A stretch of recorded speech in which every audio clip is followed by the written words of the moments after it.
Nasa mahigit 500 ang bilang ng mga biktima ng paputok kasunod ng selebrasyon ng pagsalubong sa bagong taon ayon sa DOH.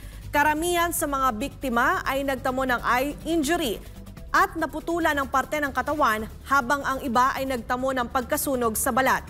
Narito ang balita ni Margaret Gonzalez. Kasunod ng selebrasyon ng bagong taon ay meron rin namang napuruhan sa mata, naputulan ng parte ng katawan at meron ding nasunog na mga balat dahil sa paggamit ng paputok. Sa bisperas ng bagong taon, 188 ang naitalang biktima ng mga paputok.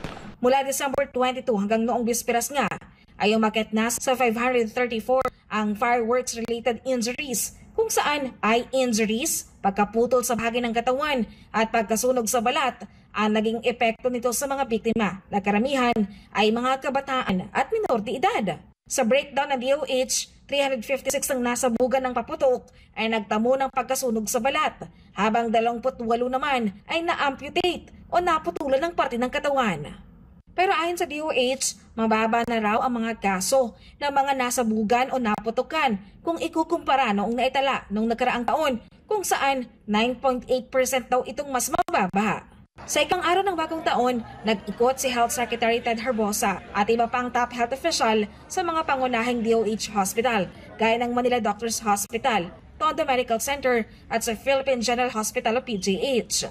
Sa PGH, mayroong naitalang 17 kaso ng fireworks-related injuries mula December 21 hanggang January 2 na medyo mataas sa 13 na naitala noong nakaraang taon.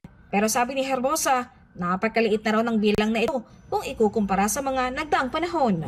At yung cases namin noon, 500. Yung lahat ng kaso natin sa buong bansa. Yun yung numbers namin noon. Naalala mo? We had 500 in PGH alone. Sa PGH pa lang yun. Ganun ka galing yung programa ng iwas paputok ng Department of Health. Bumagsak na talaga. And then I think it's the law. Yung batas, yung firecracker ban. Payo naman ang DOH sa mga naputukan, agad na magtungo sa pinakamalapit na ospital o kumonsulta sa doktor kahit pa sabihing maliit lang ang sugat na natamo mula sa paputok para maiwasan silang matetano.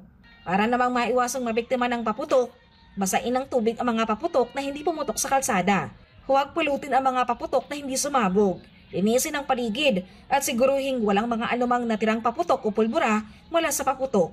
Higit sa lahat, manatiling alerto at bantayan ang mga anak at iwasan ang paggamit ng mga natirang paputok. Ayon sa DOH, maaaring may mga late report pang papasok sa mga firework-related injuries. Para sa Diyos at Pilipinas Kumahal, Margaret Gonzalez, SMN9 News.